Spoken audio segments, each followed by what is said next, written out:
కొద్ది క్షణాలు దేవుని వాక్యాన్ని మనం ధ్యానం చేద్దాం. పేతురుకు రాసిన మొదటి పేతురు 2వ అధ్యాయం, పేతురుకు రాసిన మొదటి పత్రిక 2వ అధ్యాయం 11వ వచనం. ప్రియులారా, మీరు పరదేశులను యాత్రికులనై ఉన్నారు గనుక ఆత్మకు విరోధముగా పోరాడు శరీరాశలను విసర్జించి, అన్యజనులు మిమ్మును ఏ విషయములో దుర్మార్గులని దూషింతురో ఆ విషయములలో వారు మీ సత్క్రియలను చూచి వాటిని బట్టి దర్శన దినమున దేవుని మహిమపరచునట్లు వారి మధ్యను మంచి ప్రవర్తన గలవారై ఉండవాలని. సరిపోద్దండి. ఇక్కడ మనం ఆలోచన చేస్తే 11వ వచనం స్టార్టింగ్లో ఏమంటున్నాడంటే, ప్రియులారా, మీరు పరదేశులను యాత్రికులనై ఉన్నారు. మనం ఎలాగున్నామంట? ప్రతి క్రైస్తవుడు, క్రీస్తుని అంగీకరించిన ప్రతి వ్యక్తి కూడా ఈ లోకంలో ఎలాగున్నారో తెలుసా? ప్రియులారా, మీరు పరదేశులను యాత్రికులనై ఉన్నారు. ఈ లోకంలో మనం ఎలాగున్నాం చెప్పండి ఒకసారి. ఈ లోకంలో ఇక్కడ భక్తుడు 2 విషయాలని పోలుస్తున్నాడు. ప్రియులారా, మీరు ఒకటి పరదేశులు, రెండవది యాత్రికులు. సౌండ్ ఒకసారి చూడండి, ఈ సౌండ్ వస్తుంది. దేవుని వాక్యాన్ని మనం ఆలోచన చేస్తే మీరు పరదేశులను యాత్రికులనై ఉన్నారు. ఏంటి అంటే ఇక్కడ మనం జాగ్రత్తగా ఈ వాక్యాన్ని ఆలోచన చేస్తే మనది ఈ దేశం కాదు. చెప్పండి, మీరందరూ ఏ దేశస్తులు? భారతీయులు అంటాం కదా. కానీ దేవుని వాక్యాన్ని మనం జాగ్రత్తగా ఆలోచన చేస్తే మీరు పరదేశులను యాత్రికులై ఉన్నారు. మీరు ఈ దేశస్తులు కాదు. మరి ఏ దేశం మనది అంటే పరలోకం మన దేశం. హల్లెలూయా. ఏ దేశం మంది? పరలోకం మంది. పరలోకము అనే ఆ దేశము మన దేశము. అయితే ఇప్పుడు మనం ఈ లోకంలో ఎలాగున్నామంట? యాత్రికులుగా ఉన్నాం. మనం ఎక్కడికైనా టూర్స్ వెళ్ళామనుకోండి, అక్కడ ఉండిపోతామా, మరలా మన ఇంటికి మనం వచ్చేస్తామా? ఉండిపోతామన్న వాళ్ళు హల్లెలూయా చెప్పండి. ప్లేస్ చాలా బాగుందండి, ఉంటారా? అక్కడ ఎంత బాగున్నా ఎంత బాగోకపోయినా, మనకు నచ్చినా నచ్చకపోయినా మరలా మనం ఎక్కడికి రావాలి? ద్వారపూడి వచ్చారు, నేను మాట్లారు వెళ్ళిపోవాలి కదా. కానీ ఇక్కడ మనం ఆలోచన చేసినట్లయితే దేవుని వాక్యం ఏమంటుందంటే, ప్రియులారా, మీరు పరదేశులను యాత్రికులు. ఈ లోకంలో మనం ఎలా బ్రతకాలి అంటే, నా ఇల్లు, నా దేశం, నా భూమి, నా పొలము, నా బంగారం, ఇవన్నీ కూడా ఒకరోజు మనము విడిచిపెట్టి వెళ్ళిపోవాలి. హల్లెలూయా. దేవుని వాక్యం అంటుంది, నరుని ఆయుష్ 70 సంవత్సరములు, అధిక బలం ఉంటే 80 సంవత్సరాలు. ఇంకా దేవుడు అధిక బలం ఇచ్చేసాడు అనుకోండి, 100 సంవత్సరాలు అనుకోండి పోని. అయినను వాటి వైభవము ఆయాసమే, దుఃఖమేనంట. అంటే ఒక మాట మనం జ్ఞాపకం చేసుకోవాలి, ఎప్పటికైనా మన దేశం ఏంటి? పరలోకమే. హల్లెలూయా, హల్లెలూయా. ఇప్పుడు ఆలోచన చేయండి, అసలు దేవుడు ఆయన ఎవరికి దేవుడు అనిపించుకుంటాడో తెలుసా? ఎవరైతే నేను పరదేశిని అని అనుకుంటారో ఈ భూమి మీద, వాళ్ళకి ఆయన దేవుడుగా ఉండడానికి ఆయన ఇష్టపడుతున్నాడంట. హల్లెలూయా. నేను ధనవంతుణ్ణి అన్న వాళ్ళకి ఆయన దేవుడిగా ఉండడానికి ఇష్టపడట్లేదు. నేను కోటీశ్వరుణ్ణి అనే వాళ్ళకి ఆయన దేవుడిగా ఉండడానికి,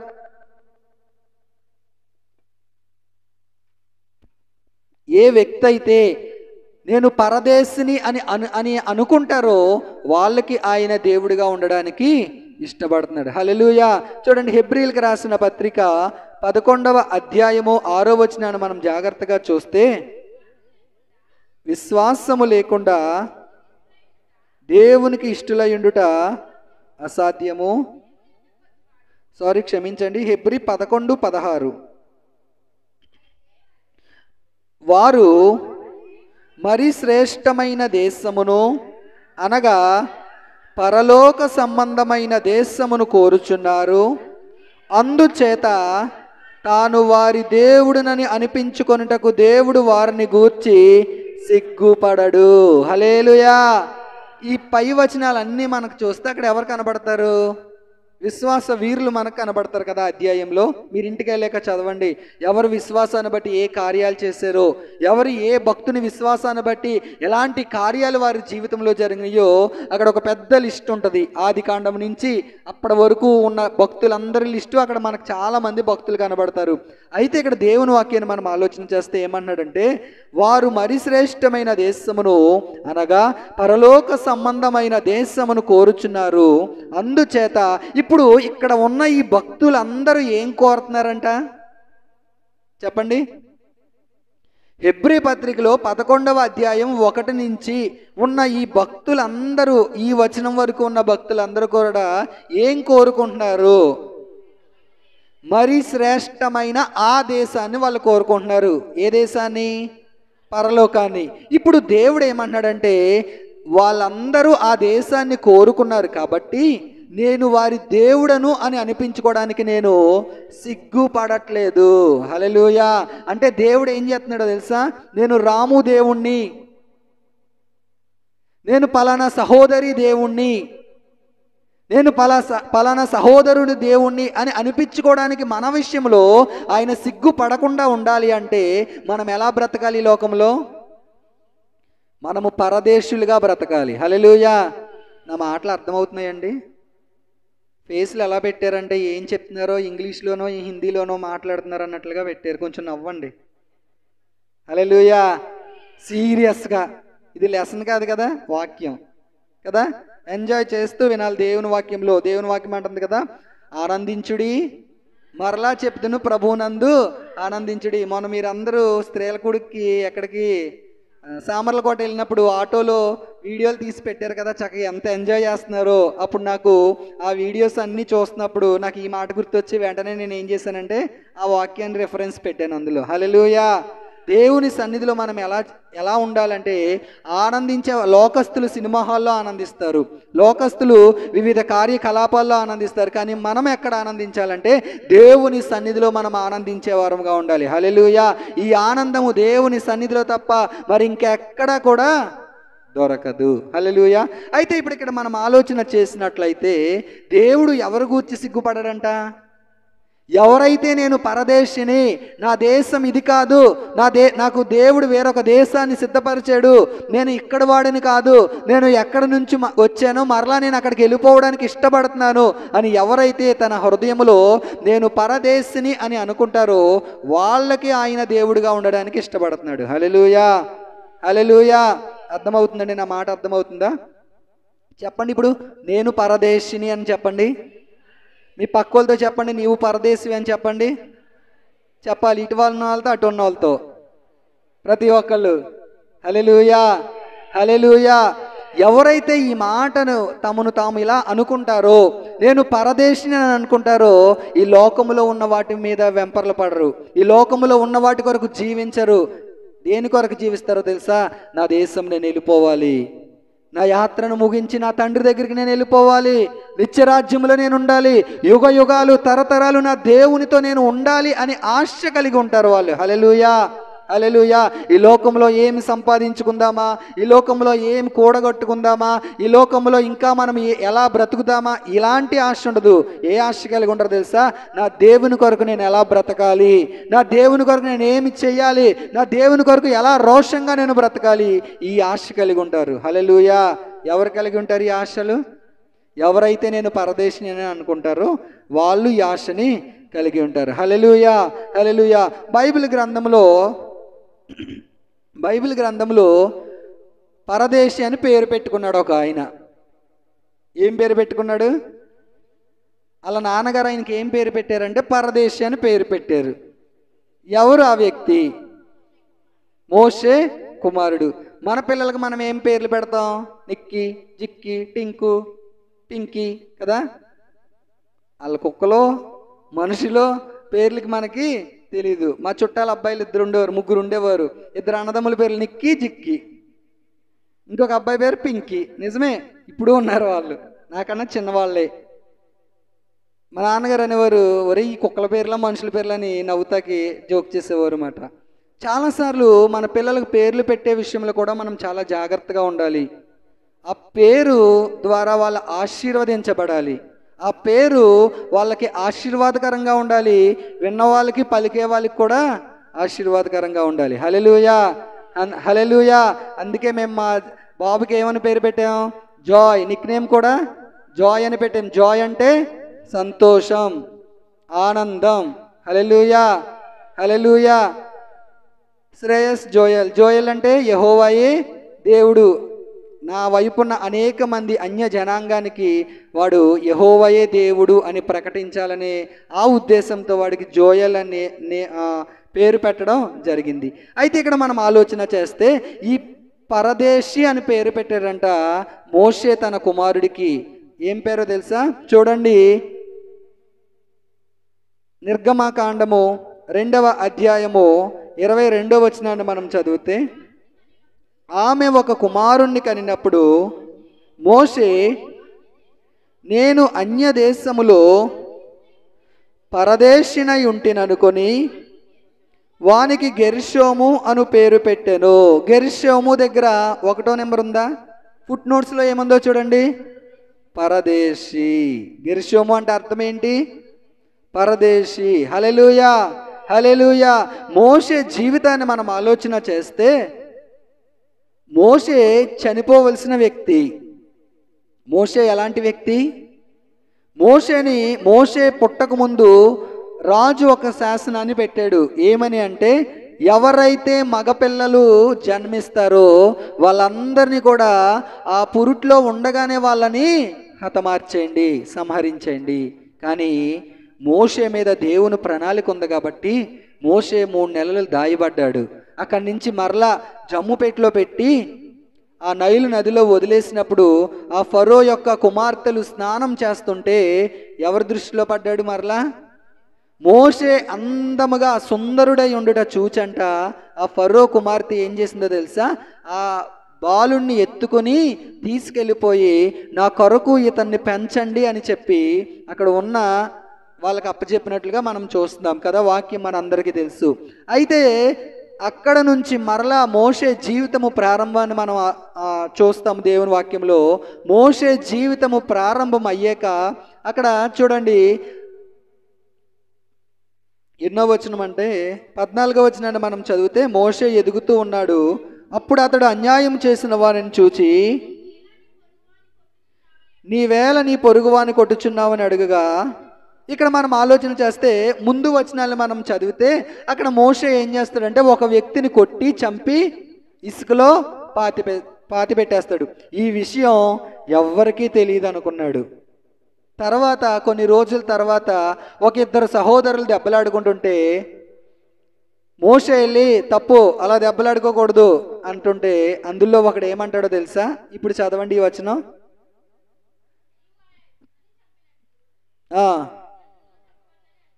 పై వచనం చదవండి ఒకసారి. నేను 14. అప్పుడు అతడు అన్యాయం చేసిన వారిని చూచి, నీవేళ నీ పొరుగువాన్ని కొట్టుచున్నావని అడుగగా, అతడు, మా మీద నిన్ను అధికారినిగా తీర్పరిగా నియమించిన వాడెవడు? నీవు ఐగుప్తుని చంపినట్లు నన్నును చంపవలనని అనుకొనుచున్నావా అనెను. అందుకు మోషే, నిశ్చయముగా ఈ సంగతి బయలుపడననుకొని భయపడెను. ఏం చేస్తున్నాడంట? మోషే ఏం చేశాడు? అప్పటి వరకు మోషే ఆ వ్యక్తిని చంపిన విషయం ఎవరికీ తెలియదు అనుకున్నాడు. కానీ వీళ్ళు ఎప్పుడైతే మోషేని బ్లాక్మెయిల్ చేయడం మొదలు పెట్టారో, ఒక మాటలో చెప్పాలంటే, అమ్మో నేను చంపడం, ఇసుకలో పాతి పెట్టడం ఎవరో చూశారు అని భయపడ్డాడు. ఇప్పుడు అలాగా జాయిగా సన్నసన్నగా ఈ విషయం ఎవరికి తెలిసిందో తెలుసా? ఫరోకి తెలిసింది. ఎప్పుడైతే ఈ విషయం ఫరోకి తెలిసిందో ఫరో మోషే మీద పగపెట్టడం ప్రారంభించాడు. ఎప్పుడైతే చూడండి కింద వచనాలు మనం ఆలోచన చేస్తే ఇప్పుడు మోషే ఏమైపోయాడంటే భయపడిపోయాడు. అమ్మో నా విషయం తెలిసిపోయింది, నన్ను చంపేస్తారు అని చెప్పి భయపడిపోయి ఎక్కడున్నాడండి? పారిపోయి ఎక్కడున్నాడు? మిద్యాను. చదవండి. మోషే ఫరో ఎదుట నుండి పారిపోయి మిద్యాను దేశములో నిలిచిపోయి ఒక బావి వద్ద కూర్చుండెను. మిద్యాను యాజకునికి 7 కుమార్తెలుండరి. వారు వచ్చి తమ తండ్రి మందకు పెట్టుటకు నీళ్లు చేది తొట్లను నింపుచుండగా మంద కాపరులు వచ్చి, ఇక్కడ మనం ఆలోచన చేస్తే ఇప్పుడు ఒక యాజకుడు రఘుయేలు అని ఒక యాజకుడు ఉన్నాడు. ఆ రఘుయేలు కుమార్తెలు ఏం చేస్తున్నారంటే నీళ్లు చేదుకోవడానికి అక్కడికి వచ్చారు. ఎప్పుడైతే వీళ్ళు అక్కడికి వచ్చారో ఇప్పుడు ఆ విషయంలో ఈ మోషే అక్కడే ఉన్నాడు కదా, మిద్యాను దగ్గర ఉన్నాడు కదా, ఈ మోషే గారు ఏం చేశారంటే వాళ్ళకి సహాయం చేశాడు. ఈ 7 కుమార్తెలు కూడా మోషే సహాయం తీసుకుని నీళ్లు తోడుకుని తొందరగా వెళ్ళిపోయారు వాళ్ళ ఇంటికి. ఇప్పుడు మోషే తండ్రి రఘుయేలు అన్నాడు, ఏమన్నాడంటే ఇంత తొందరగా వచ్చేసారు ఏంటి, ఏమైంది అంటే మాకు పలానా ఒక వ్యక్తి మాకేం చేశాడు, సహాయం చేశాడు, నీళ్లు తోడుకునే విషయంలో ఏం చేశాడు, సహాయం చేశాడు, కాబట్టి మేము తొందరగా వచ్చాం అని తన తండ్రికి చెప్పినప్పుడు ఎక్కడున్నాడు, ఎవరు ఆ వ్యక్తి అని చెప్పి మోషేని తన ఇంటికి రప్పించి ఏం చేశాడంటే తనకున్న కుమార్తెల్లో 7 కుమార్తెల్లో ఒక కుమార్తెని ఎవరికి ఇచ్చి పెళ్లి చేశాడు. ఆ కుమార్తె పేరేంటి, సిప్పోరా. చదవండి అక్కడ.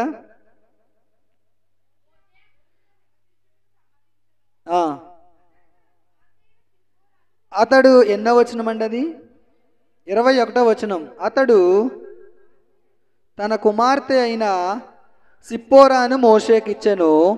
ఆమె ఒక కుమారుని కనినప్పుడు మోషే నేను అన్యదేశములో పరదేశినై ఉంటునని అనుకొని వానికి గెర్షోము అని పేరు. ఇప్పుడు మోషే ఎక్కడున్నాడు, అన్యదేశంలో ఉన్నాడు.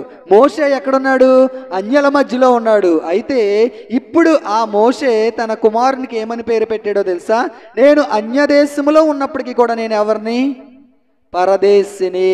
హల్లెలూయా, హల్లెలూయా. చెప్పండి, మనము అన్యుల మధ్యలోనే ఉన్నాం. మన చుట్టుప్రక్కల అందరూ అన్యులే, అయినప్పటికీ మనం ఎలా బ్రతకాలో తెలుసా, పరదేశులుగా బ్రతకాలి. హల్లెలూయా. వాళ్ళ మాట, వాళ్ళ ఆలోచనలు, వాళ్ళ వస్త్రధారణ ఇవేమి మనం అంటించుకోకుండా మనం ఎలాగుండాలో తెలుసా, పరదేశులుగా మనము బ్రతికే వారముగా ఉండాలి. మోషే ఏమని పేరు పెట్టాడంట, గెర్షోము.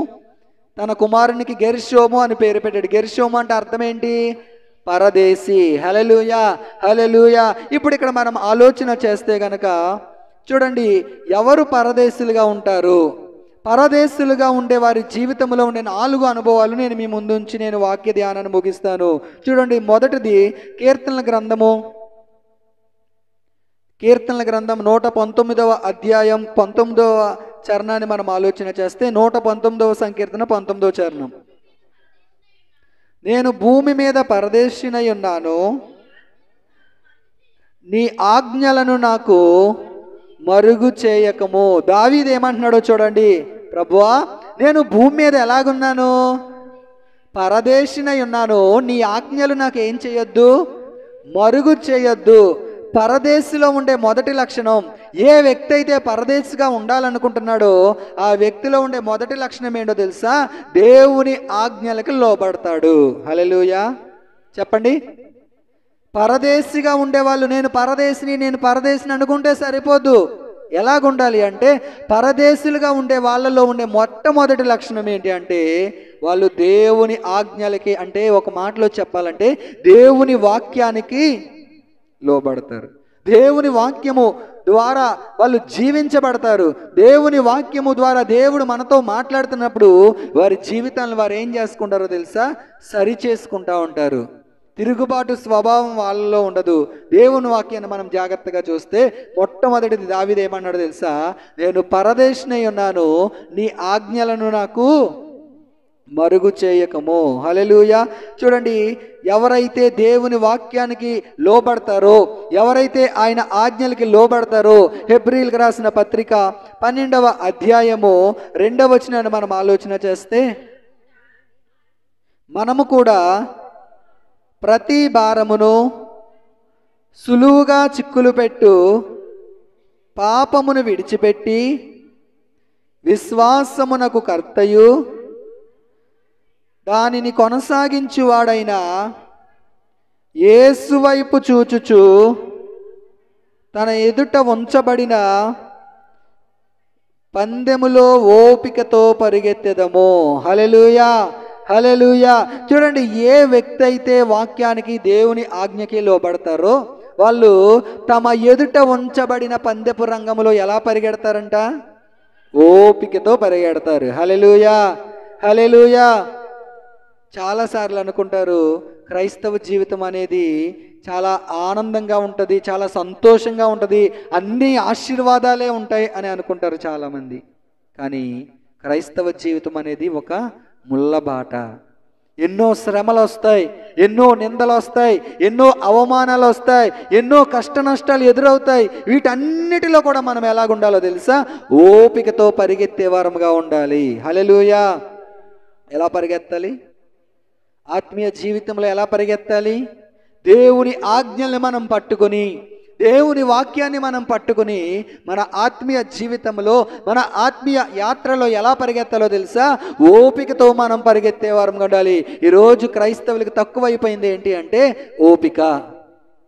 చాలామంది భార్య భర్తల మధ్య గొడవలు రావడానికి కారణము, చాలామంది కుటుంబాలు విచ్ఛిన్నమైపోవడానికి గల కారణం ఏంటి అంటే ఓపిక లేకపోవడం, ఓర్చుకోకపోవడం. దేవుని వాక్యం అంటుంది క్రైస్తవులు ఓపిక కలిగి ఉండడం నేర్చుకోవాలి. హల్లెలూయా, హల్లెలూయా. ఎన్ని సమస్యలు వచ్చినా, ఎన్ని నిందలు వచ్చినా, ఎన్ని అవమానాలు వచ్చినా దేవుని కొరకు మనము ఓపిక కలిగి ఉండాలి. హల్లెలూయా. ఏం కలిగి ఉండాలి? మన భక్తిలో ఓపిక కలిగి ఉండాలి.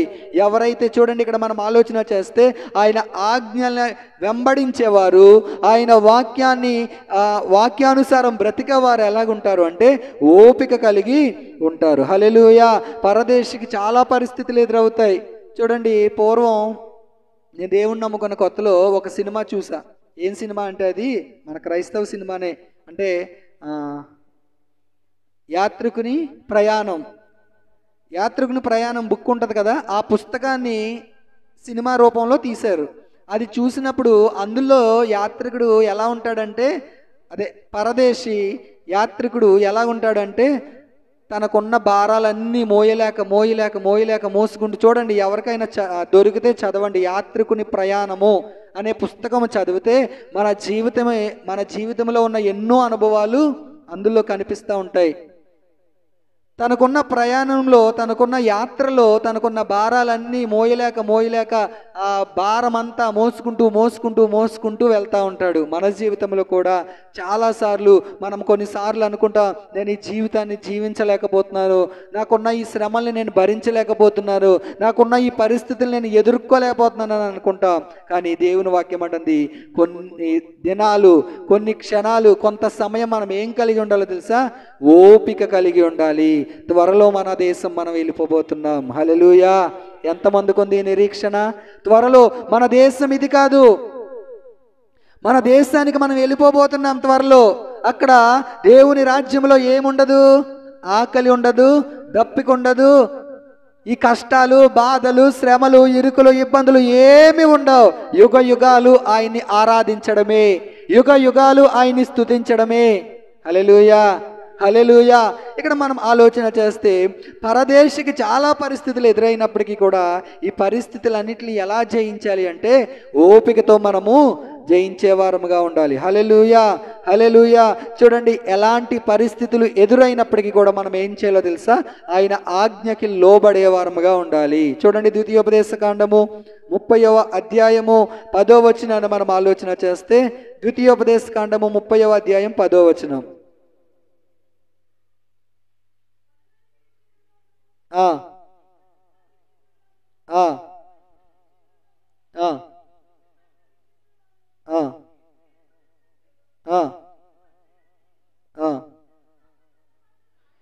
ఈ ధర్మశాస్త్ర గ్రంథమందు రాయబడిన ఆయన ఆజ్ఞలను, కట్టడలను నీవు గైకొని నీ దేవుడైన యెహోవా మాట విని నీ పూర్ణ హృదయముతోనూ నీ పూర్ణ ఆత్మతోనూ నీ దేవుడైన యెహోవా వైపు మళ్ళునప్పుడు యెహోవా నీ పితరుల యందు ఆనందించినట్లు నీకు మేలు చేయుటకు నీ యందును ఆనందించి నీ వైపు మళ్ళును. హల్లెలూయా. ఎప్పుడు ఆయన నీ వైపు మళ్ళుతాడంట? ఎప్పుడు ఆయన నీ ప్రార్థన ఆలకిస్తాడు? ఎప్పుడు ఆయన నీ ప్రార్థనకు జవాబిస్తాడు? ఎప్పుడు ఆయన నిన్ను దీవిస్తాడు? ఎప్పుడు ఆయన నిన్ను ఆశీర్వదిస్తాడు అంటే నీవు ఆయన ఆజ్ఞల వైపు మళ్ళునప్పుడు. హల్లెలూయా. ఎప్పుడు చెప్పండి? ఆయన మాటకు లోబడినప్పుడు, ఆయన ఆజ్ఞలకి విధేయత చూపించినప్పుడు, ఆయన మీద తిరుగుబాటు చేయకుండా ఉండినప్పుడు దేవుడు ఏం చేస్తాడో తెలుసా? ఆయన నీ వైపు మళ్ళీ ఆయన ఏం చేస్తాడంటే నిన్ను ఆశీర్వదించడానికి నా దేవుడు ఇష్టపడుతున్నాడు. హల్లెలూయా.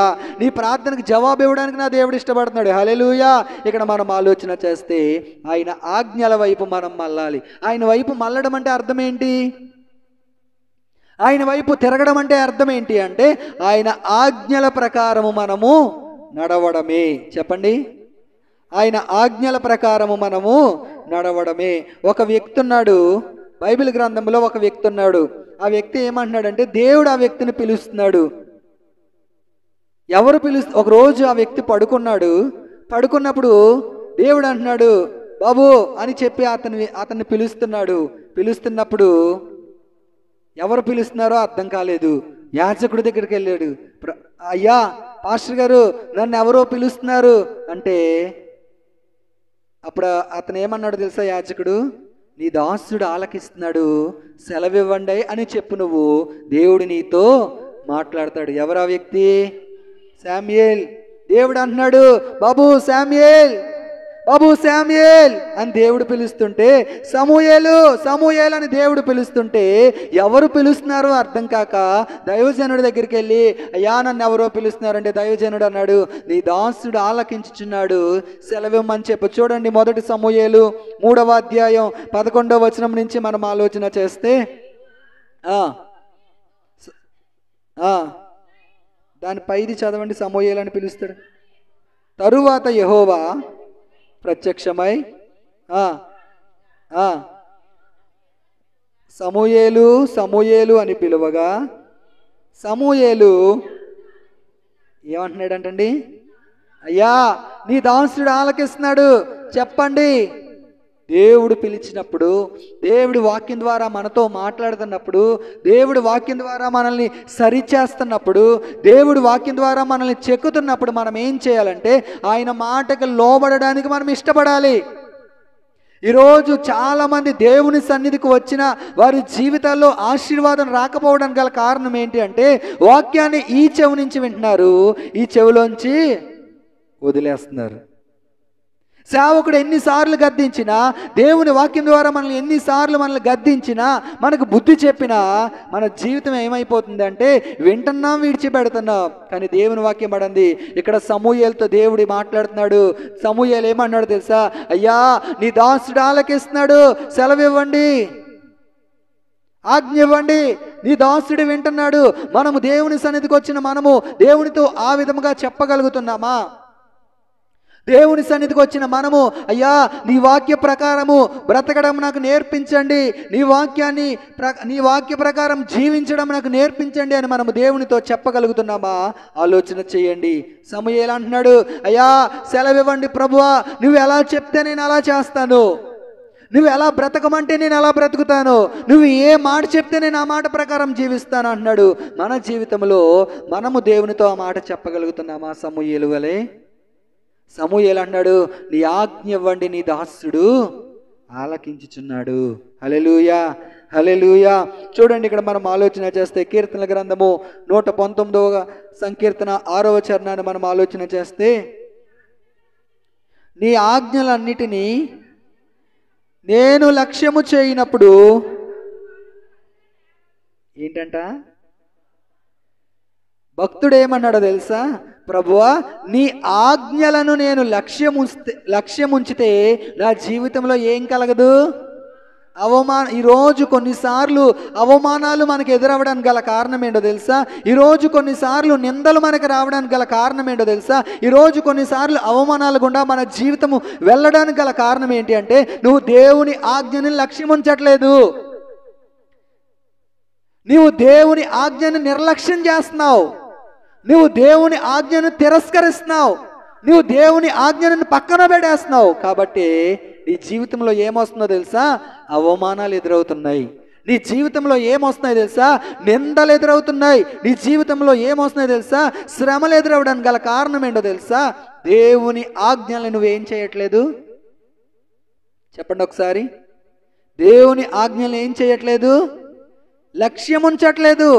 వింటున్నావు, వినడానికి సమృద్ధిగా వాక్యాన్ని వింటున్నావు. మరి కొన్ని దినాలు అయిపోతే ఈ సమృద్ధి అయిన వాక్యం కూడా మనకు దొరకని దినాలు వస్తాయంట. బైబిల్ మన దగ్గర లేకపోవచ్చు, వాక్యం చెప్పే సేవకులు మనకు దొరకకపోవచ్చు, కానీ అప్పుడు మనం ఏడుస్తాం, అయ్యో నాకు దేవుని వాక్యం కావాలి. అలాంటి దుర్దినాలు రాకముందే దేవుని సేవకుల ద్వారా దేవుడు మాట్లాడుతున్నప్పుడే మనం ఏం చేయాలో తెలుసా? ఆయన వాక్యమందు మనం లక్ష్యం ఉంచాలి. హల్లెలూయా, హల్లెలూయా. ఏ వ్యక్తి అయితే దేవుని వాక్యమందు లక్ష్యం ఉంచుతాడో, ఏ వ్యక్తి అయితే దేవుని మాటకు లోబడతాడో, ఏ వ్యక్తి అయితే ఆయన ఆజ్ఞలకు లోబడతారో, దేవుడు వాళ్ళకి ఏం చేస్తాడంట? అవమానము కలగనేరదు అంటున్నాడు. హల్లెలూయా, హల్లెలూయా. కాబట్టి నువ్వు ప్రార్థన చేసుకోవాలి. ఏమని ప్రార్థన చేయాలో తెలుసా? ప్రభువా, నీ ఆజ్ఞల్ని వెంబడించడం నాకు నేర్పించండి, నీ ఆజ్ఞల ప్రకారం బ్రతకడం నాకు నేర్పించండి. హల్లెలూయా. పరదేశికి ఉండవలసిన మొట్టమొదటి అనుభవం ఏంటని చెప్పాను? ఆయన ఆజ్ఞలకు మనము లోబడాలి. రెండవ అనుభవం ఏంటో తెలుసా? చూడండి, హెబ్రీయులకు రాసిన పత్రిక 11వ అధ్యాయము 13వ వచనాన్ని మనం ఆలోచన చేస్తే, హెబ్రీయులకు రాసిన పత్రిక 11వ అధ్యాయం 13వ వచనం.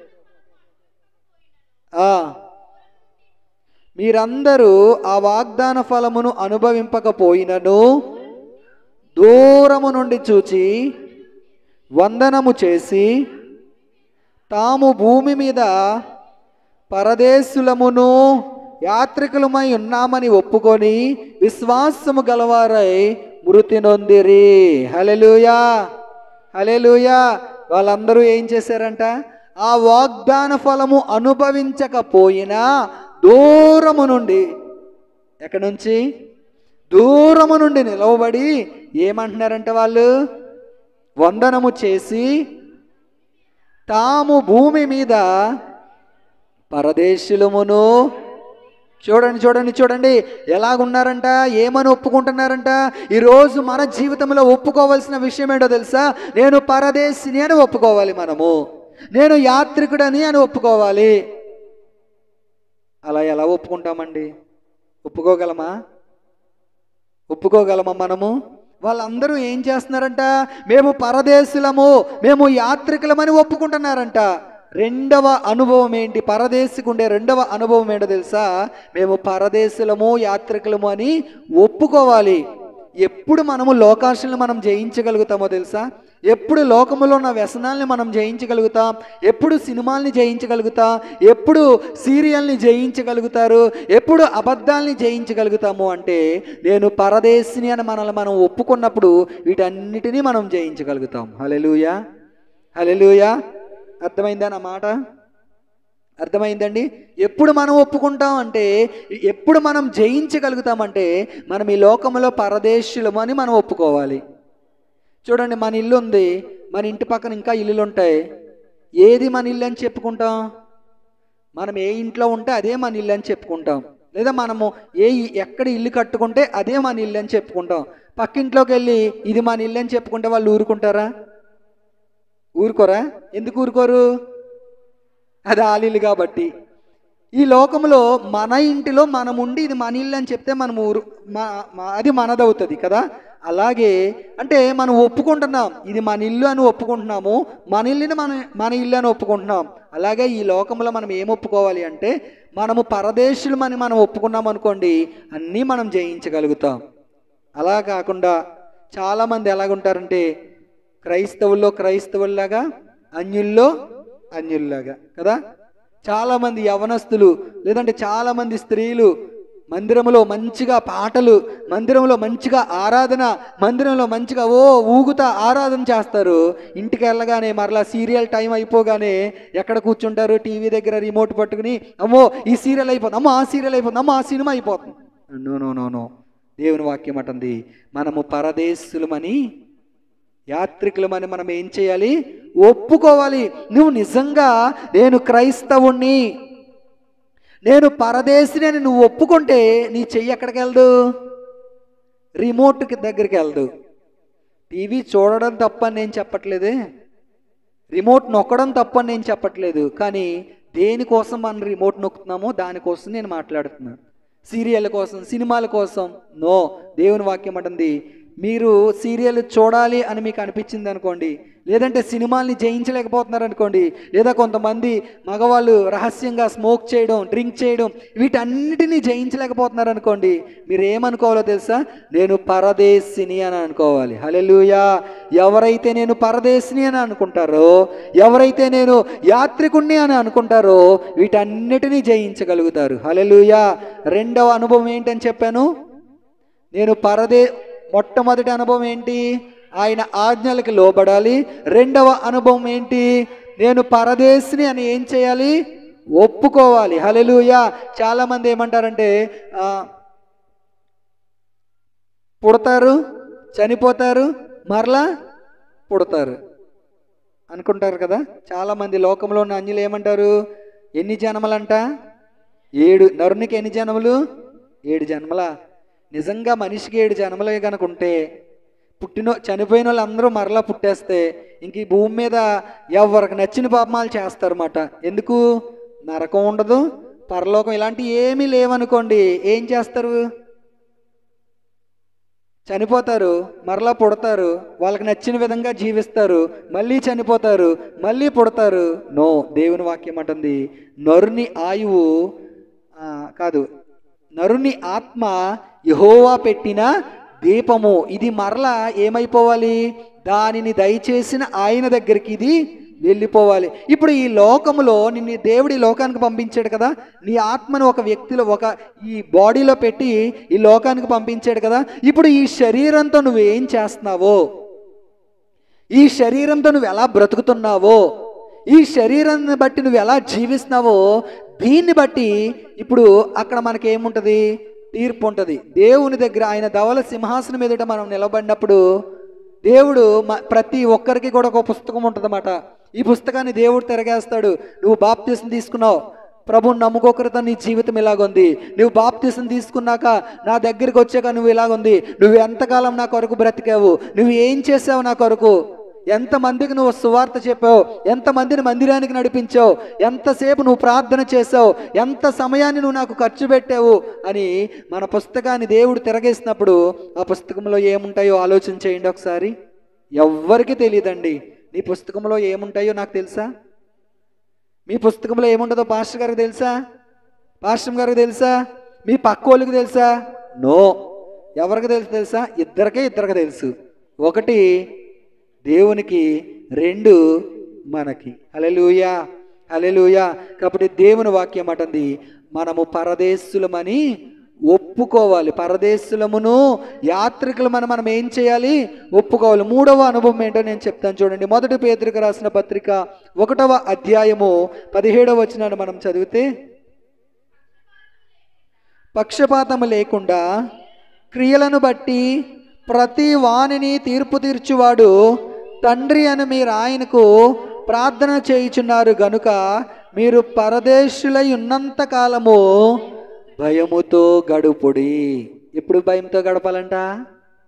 చెప్పండి అమ్మా, ఎప్పుడు గడపాలి? మీరు పరదేశులై ఉన్నంత కాలము ఎలా గడపాలి మీ జీవితాన్ని? ఎవరికి భయపడాలి? దేవునికి భయపడే వారముగా ఉండాలి. హల్లెలూయా, హల్లెలూయా. మీ ఇంటి దగ్గర మిమ్మల్ని సేవకుడు చూడకపోవచ్చు, మీ వ్యాపార స్థలాల్లో, ఉద్యోగ స్థలాల్లో మనల్ని సేవకులు చూడకపోవచ్చు, కానీ ఎవరు చూస్తున్నారో తెలుసా? దేవుడు చూస్తున్నాడనే భయం మనకి ఉండాలి. ఇక్కడ వాక్యాన్ని మనం ఆలోచన చేస్తే ఏమంటున్నాడంటే, మీరు పరదేశులై ఉన్నంత కాలము, ఇప్పుడు మీరు ఎలాగుండాలని చెప్పాను? ఈ లోకంలో పరదేశులుగా ఉండాలని చెప్పాను. ఇప్పుడు ఈ పరదేశులుగా ఉన్నంత కాలమునంట మనం ఎలా గడపాలి? మన జీవితాన్ని మనం ఎలా గడపాలి? భయముతో గడపాలి. కొంతమందికి భయం ఉండదు, నోటికి ఏది వస్తే అది మాట్లాడతారు, ఏది చెయ్యాలనిపిస్తే అది చేస్తారు, ఎవరిని ఏది అనాలనిపిస్తే అది అంటారు. వాళ్ళ నోటికి అదుపు అనేది ఉండదు. కానీ దేవుని వాక్యం అంటుంది మనము మాట్లాడే ప్రతి మాటకి లెక్క అప్పచెప్పవలసిన సమయము ఒకటి ఉంది. హల్లెలూయా, హల్లెలూయా. నువ్వు ఒకవేళ అత్తగారుగా ఉంటే జాగ్రత్త, నువ్వు ఒకవేళ కోడలుగా ఉంటే జాగ్రత్త, ఒకవేళ కుమార్తెగా ఉంటే లేదంటే కొడుకుగా ఉంటే నీ పాత్ర ఏదైనా సరే, నువ్వు ఒకవేళ భార్యగా భర్తగా ఏ పాత్ర నువ్వు పోషిస్తున్నా సరే జాగ్రత్త. నీ నోటి మాటను బట్టి నువ్వు దేవునికి లెక్క అప్పచెప్పవలసిన దినం ఒకటి ఉంది. దేవుని వాక్యం ఏమంటుందో తెలుసా? నువ్వు పరదేశులుగా ఉన్నవారు ఎలా బ్రతకాలంటే ఈ లోకములో భయముతో మీ సమయాన్ని మీరు గడపండి అంటున్నాడు. హల్లెలూయా, హల్లెలూయా. ఎవరికి భయపడాలి అంటే దేవునికి భయపడే వారంగా ఉండాలి. దేహాన్ని చంపువారికి మీరు భయపడకండి, కానీ దేహమును ఆత్మను చంపువాడికి మీరు భయపడండి. ఎవరికి భయపడాలంట? ఈరోజు ఒక క్రైస్తవుడిగా ఎవరికి భయపడుతున్నావు? మనుషులకి భయపడుతున్నావా? దేవుని విషయంలో ఎవరికి భయపడుతున్నావు? మనుషులకు మనం భయపడే వారముగా ఉంటున్నామా? దేవునికి మనం భయపడే వారముగా ఉంటున్నామా? ఆలోచన చేయండి. చూడండి, ఆది కాండములో మనకు ఒక వ్యక్తి కనిపిస్తాడు. దేవుడు ఆ వ్యక్తిని ఏమన్నాడంటే, నీకు ఒక్కగాను ఒక్కడై ఉన్న నీ కుమారుని నాకు బలి ఇచ్చే అన్నాడు. అంతే కదా, మన అందరికీ తెలుసు. ఎవరైనా? అబ్రహాము. అబ్రహాముతో దేవుడు అన్నాడు ఆ మాట. వెంటనే అబ్రహాం ఏం చేశాడో తెలుసా? మారు మాట్లాడలేదు. ఏం చేయలేదు? ఏంటి ప్రభా, మనమైతే ఏమంటాం? ఏంటి ప్రభా, లేక లేక ఇచ్చావు, వృద్ధాప్యంలో, నిండు వృద్ధాప్యంలో నాకు ఒక కుమారుణ్ణి ఇచ్చావు, కానీ ఈ కుమారుణ్ణి నేను ఏం చేయాలి? నీకు బలి చేయాలా? అసలు బుద్ధి ఉందా ప్రభా నీకు? అసలు ప్రభు నువ్వు ఏం మాట్లాడుతున్నావు? నీకేమన్నా మతిపోయిందా అని అడుగుతాం మనమైతే. కానీ అబ్రహాము మారు మాట్లాడలేదంట. ఆ మోరియా పర్వతం మీదకి దేవుడు బలి ఇవ్వమన్నప్పుడు తన కొడుకుని తీసుకెళ్తున్నాడంట ఒక చేత్తో. కొడుకు అంటున్నాడంట, నాన్నా ఎక్కడికి వెళ్తున్నావు? ఒరేయ్, దేవునికి బలి ఇవ్వడానికి వెళ్తున్నాను రా. కొడుకు అంటున్నాడంట, నాన్నా ఏది గొర్రెపిల్ల, ఏది బలి ఇవ్వడానికి? తండ్రి అంటున్నాడంట, ఆయన చూసుకుంటాడు, చదువమ్మా. అప్పుడు అతడు, నిప్పును కట్టెలను ఉన్నవి కానీ దహన బలికి గొర్రెపిల్ల ఏది? అలాంటి సమయంలో ఒక తండ్రి హృదయం ఎలా ఉంటుందండి? కొడుకుని బలివ్వడానికి, మీ అందరికీ అర్థమవడానికి చెప్పాలంటే, కొడుకుని చూడండి, ఇప్పుడు పూర్వం మనం దేవతలకు బలి ఇచ్చేవాళ్ళం కదా. ఒక మేకని అది నేను రాను అనేది అని వెనక్కి లాగుతున్నా సరే మనం ఏం చేసేవాళ్ళం? బలవంతంగా దాని మెల్ల ఒక వేపర బోటు కట్టి దానికి బొట్లు పెడేసి ఏం చేసేవాళ్ళం? బలవంతంగా లాక్కెళ్ళిపోయేవాళ్ళం కదా. లాక్కెళ్ళి ఏం చేసేవాళ్ళం? బలవంతంగా దాన్ని బలి ఇచ్చేసేవాళ్ళం. ఇప్పుడు అబ్రహాము తన కుమారుణ్ణి తీసుకెళ్తుంటే అబ్రహాము కొడుకు అడుగుతున్నాడు, అయ్యా డాడీ, ఏది? నొప్పి ఉంది, కట్టెలు ఉన్నాయి, కానీ గొర్రెపిల్ల ఏది అంటుంటే అబ్రహాము మనస్సు ఎలా ఉంటుందో ఆలోచించేయండి ఒకసారి. పిండేసినట్టుగా అయిపోతుంది ఆ మాటకి. అబ్రహాము హృదయం అంతా వేదనతో నిండిపోయింది. అబ్రహాము హృదయం అంతా చాలా బాధతో, ఏమి మాట్లాడాలో అబ్రహాంకి రావట్లేదు, ఏమి చెప్పాలో అబ్రహాంకి తోచట్లేదు. కానీ అలాంటి సమయంలో అబ్రహాం ఏమన్నాడో తెలుసా? నా కుమారుడా, దేవుడే దహన బలికి గొర్రె పిల్లను చూచుకొనునని చెప్పాను. హల్లెలూయా, హల్లెలూయా. అబ్రహాము స్థానంలో నువ్వు నేను ఉంటే దేవుని మీద ఎన్ని సనుగుతామో, దేవుని ఎన్ని మాటలు మాట్లాడతామో, దేవుని మీద ఎంత గొనుగుతామో. అయినప్పటికీ కూడా అబ్రహాము అలా లేడు. ఏమన్నాడు తెలుసా? కుమారుడు అడుగుతున్నాడు, నాన్నగారు ఏంటి పరిస్థితి, ఏంటి, ఏది గొర్రెపిల్ల ఏది అంటే అబ్రహాము హృదయం పిండపడుతుంది. అబ్రహాము హృదయం బాధ ఎంతగానో వేదన చెందుతున్నాడు. అయ్యో అయ్యో అయ్యో అని వేదన చెందుతుంటే ఏమన్నాడు తెలుసా? ఆయనే చూసుకుంటాడు. వెళ్ళిపోయాడు, సిద్ధం చేసాడు. ఇప్పుడు ఇస్సాకుని పడుకోబెట్టేశాడు. నిజంగా నేను అనుకుంటాను, భక్తి అనేది ఒకళ్ళే కాదండి, ఇరువైపుల నుంచి ఉండాలి. అంటే ఇద్దరూ ఏకీభవించాలి. ప్రతి విషయంలో ఇద్దరూ ఏకీభవిస్తేనే దాన్ని మంచిగా చేయగలుగుతాం కదా. ఒక భార్యగా భర్తగా ప్రతి విషయంలో ఇద్దరూ ఏకీభవించాలి. ఒకళ్ళు ఎడ్డు ఒకళ్ళు తెడ్డు అంటే అవుతుందా? నో. మన జీవితంలో కూడా అలాగే ఉండాలి. ఇక్కడ చూసినట్లయితే నిజంగా కనీసం ఇస్సాకు, అబ్రహాము అక్కడ బలిపీఠమును కట్టి కట్టెలు చక్కగా పేర్చి తన తన కుమారుడకు ఇస్సాకును బంధించి ఏం చేశాడంట? పట్టుకున్నాడు. తన కుమారుణ్ణి పట్టుకొని కట్టెలు ఇలా పేర్చాడు, రౌండ్గా పేర్చాడు. ఇప్పుడు ఆ కట్టెల మీద ఏం చేశాడంట? అదే మన పిల్లలైతే ఏమంటారండి? ఇస్సాకు ప్లేస్లో మన పిల్లలుంటే ఏమంటారు? డాడీ అసలు బుద్ధి ఉందా నీకు, ఏం చేస్తున్నావు నువ్వు అని చెప్పి మన మీద తిరగబడతారు. నేను అనుకుంటాను నిజంగా ఇస్సాకు యొక్క అబ్రహాము యొక్క పెంపకం అలాంటిదేమో. చిన్నప్పటి నుంచి అబ్రహాము ఇస్సాకు ఏం నూరు పోసి ఉంటాడు? నాన్న దేవుని మాటకి ఎప్పుడు కూడా ఎదురు చెప్పకూడదు, దేవుణ్ణి తర్వాతే ఏదైనా.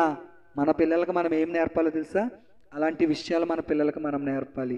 దేవుని తర్వాతే ఏదైనా అనే విషయాన్ని మనం ఏం చేయాలంటే, ఒక విషయంలో ఒక మాటలో చెప్పాలంటే నూరిపోయాలి. ఏం చేయాలి? చాలాసార్లు అంటారు కదా, ఎవరైనా ఇంట్లో దెబ్బలాడుకున్నప్పుడు ఏమంటారు? నీకు అలా నూరు పోసారా అంటారు కదా. మనం ఏం నూరు పోయాలో తెలుసా? మన పిల్లలకి దేవుని విషయంలో, భక్తి విషయంలో వారికి మనం ఏం చేయాలంటే, దేవుని కంటే ఎక్కువగా తల్లిని ప్రేమించకూడదు, దేవుడి కంటే ఎక్కువగా తండ్రిని ప్రేమించకూడదు. నేను ఒక మాట చెప్పనా, నేను ఒక దైవజనులు ఇద్దరు సాక్ష్యం, భార్యాభర్తలు ఇద్దరు ఒక సాక్ష్యం చెప్తుంటే నేను విన్నాను అన్నమాట.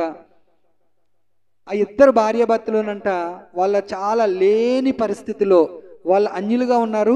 ప్రభు వాళ్ళని దర్శించాడు. సేవకు వచ్చిన తొలి దినాల్లో వాళ్ళకి ఏమీ లేదంట.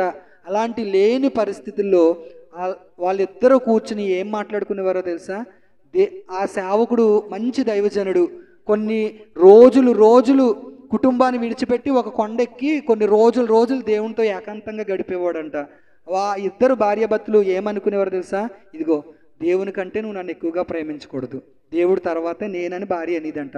భర్త అనేవాడంట, దేవుని కంటే ఎక్కువగా నీవు నన్ను ప్రేమించకూడదు, దేవుడి తర్వాతే నేను అని వాళ్ళిద్దరూ ఒకరితో ఒకరు చెప్పుకునేవారంట. మన జీవితంలో కూడా మనం ఏం చేయాలో తెలుసా? మన పిల్లలకి మనం ఏం నేర్పించాలో తెలుసా? ప్రభువు కోసం పెరగడం నేర్పించాలి. దేవుని కోసం వాళ్ళు ఎదిగే విధంగా వాళ్ళని మనం ట్రైనప్ చేయాలి చిన్నప్పటి నుంచి. హల్లెలూయా. అబ్రహాం ఇస్సాకును అలాగే పెంచాడు. కత్తి ఎత్తుతున్నాడు, పడుకోబెట్టినప్పుడు కూడా కనీసం అబ్రహాముతో ఇస్సాకు ఏమీ మాట్లాడట్లేదు. కత్తి ఎత్తుతున్నాడు, ఇంకొక సెకండ్లో ఇస్సాకు యొక్క తల ఏమైపోవాలి? నరికివేయబడాలి అక్కడ. అలాంటి సమయంలో అబ్రహాముతో దేవుడు అన్నాడు, అబ్రహమా ఆగు. చదవండి ఆ వచనం. యెహోవా దూత పరలోకము నుండి అబ్రహమా అని అతన్ని పిలిచెను. అందుకతడు చిత్తము ప్రభువా అనెను. అప్పుడు ఆయన, ఆ చిన్నవాని మీద చెయ్యి వేయకము, అతన్నేమియూ చేయకము, నీకు ఒక్కడనై ఉన్న నీ కుమారుణ్ణి నాకు వెనుక తీయలేదు గనుక. చూడండి ఆ మాట చూడండి, అక్కడ ఏమంటున్నాడు తెలుసా? నీకు ఒక్కడనై ఉన్న నీ కుమారుణ్ణి నువ్వు నాకు ఇవ్వడానికి వెనుతీయలేదు గనక ఇప్పుడు నీవు దేవునికి భయపడువాడవని. చెప్పగలడా దేవుడు నీ కోసం నా కోసం ఈ మాట? బ్రదర్, నువ్వు దేవునికి భయపడే వ్యక్తివి. సిస్టర్, నువ్వు దేవునికి భయపడే వ్యక్తివి. దేవుడు మన గురించి సాక్ష్యం చెప్పగలడా? ఆలోచన చేయండి. అబ్రహాముతో అన్నాడు, అబ్రహమా నీవు దేవునికి భయపడే వ్యక్తివి. ఎవరికి భయపడే వ్యక్తి? అబ్రహాము ఎవరికి భయపడుతున్నాడు? దేవుడికి భయపడే వ్యక్తివి. చదవండి అన్నమాట. 22:12.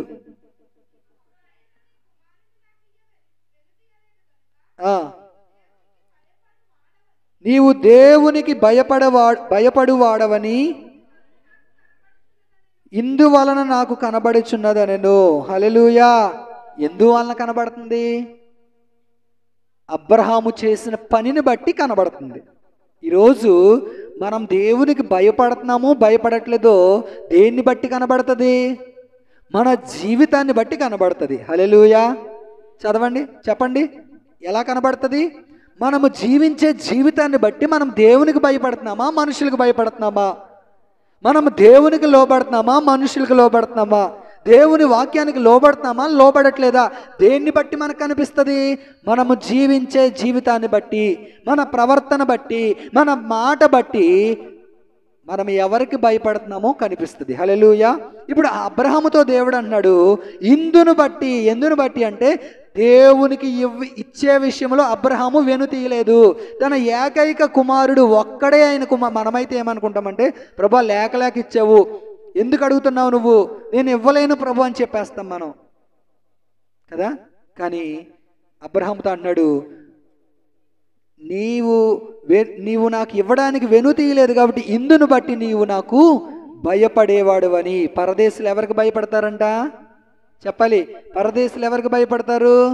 దేవునికి భయపడతారు. మొట్టమొదటి అనుభవం ఏమని చెప్పాను? ఆయన ఆజ్ఞకు లోబడతారు. రెండవ అనుభవం ఏమని చెప్పాను?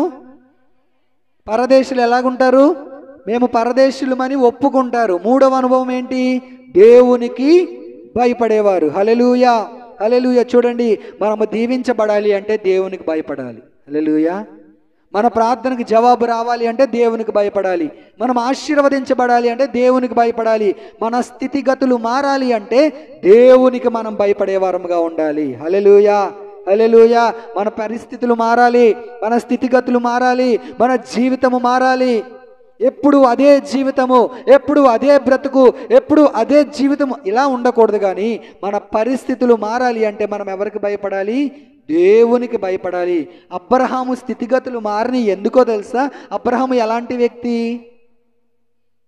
దేవుణ్ణి ఎరుగక ముందు అబ్రహాము ఎలాంటి వ్యక్తి? విగ్రహాలను తయారు చేసి చెక్కి అమ్ముకునే వ్యక్తిని దేవుడు ఏం చేశాడు?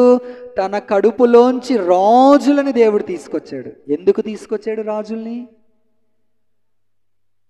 దేశాన్ని, ఒక విస్తారమైన జనప్రవాహాన్ని తన కడుపులోంచి దేవుడు ఎందుకు తీసుకొచ్చాడు అంటే అబ్రహాము దేవునికి భయపడే వ్యక్తి. హల్లెలూయా, హల్లెలూయా. దేవునికి భయపడే వారముగా మనం ఉంటే దేవుడు మనల్ని దీవించడానికైనా ఇష్టపడుతున్నాడు. హల్లెలూయా, హల్లెలూయా. నాలుగవ మాటను నేను మీకు చూపించి ముగిస్తాను. 1 పేతురు 2వ అధ్యాయం 11వ వచనం, 4వ అనుభవం. ప్రియులారా, మీరు పరదేశులను యాత్రికులను అయి ఉన్నారు గనుక ఆత్మకు విరోధముగా పోరాడు శరీరాశలను విసర్జించి. పరదేశులు ఏం చేయాలంట? శరీర ఆశలను ఏం చేయాలి? విసర్జించాలి. మన శరీరం చెప్తుంది ప్రార్థనకి ఆలస్యంగా వెళ్ళు, మన ఆత్మ ఏమంటుందో తెలుసా? టైంకి ప్రార్థనకి వెళ్ళాలి. మన శరీరం చెప్తుంది ఈ ఒక్క సీరియలే కదా చూసేయి, మన ఆత్మ ఏమంటుందంటే సీరియల్ చూడకూడదు. మన శరీరం చెప్తుంది సినిమాకి వెళ్తే తప్పేంటి, మన ఆత్మ చెప్తుంది సినిమా చూడకూడదు. రహస్యంగా ఈ పాపం చేస్తే తప్పేంటి, మన ఆత్మ అంటది అలా చెయ్యకూడదు. దేవుని వాక్యం అంటుంది పరదేశులుగా ఉండే వాళ్ళ జీవితంలో 4వ అనుభవం ఏంటి అంటే శరీర ఆశలను విసర్జిస్తారు. మనం కూడా ఏం చేయాలో తెలుసా? శరీర ఆశలను మనం ఏం చేయాలంటే విసర్జించాలి. శరీర కోరికలను మనం చంపుకోవాలి. శరీరానికి మనం లోబడకూడదు. దేనికి లోబడాలి? ఆత్మకి మనము లోబడే వారముగా ఉండాలి. హల్లెలూయా, హల్లెలూయా. కాబట్టి మనం ఈ లోకంలో ఎలాగున్నామండి? యాత్రికులను పరదేశులమును ఉన్నాం. కాబట్టి ఈ లోకములో మనం ఎలా బ్రతకాలి? ఈ లోకములో అంటే పరదేశులుగా మనం బ్రతకాలి. చెప్పండి ఒకసారి, ఎలా బ్రతకాలి? పరదేశులుగా బ్రతకాలి. మన దేశం ఏంటి? భారతదేశం కాదు, అమెరికా కాదు, ఇంగ్లాండ్ కాదు. ఏంటి మరి మన దేశం? పరలోకం. హల్లెలూయా.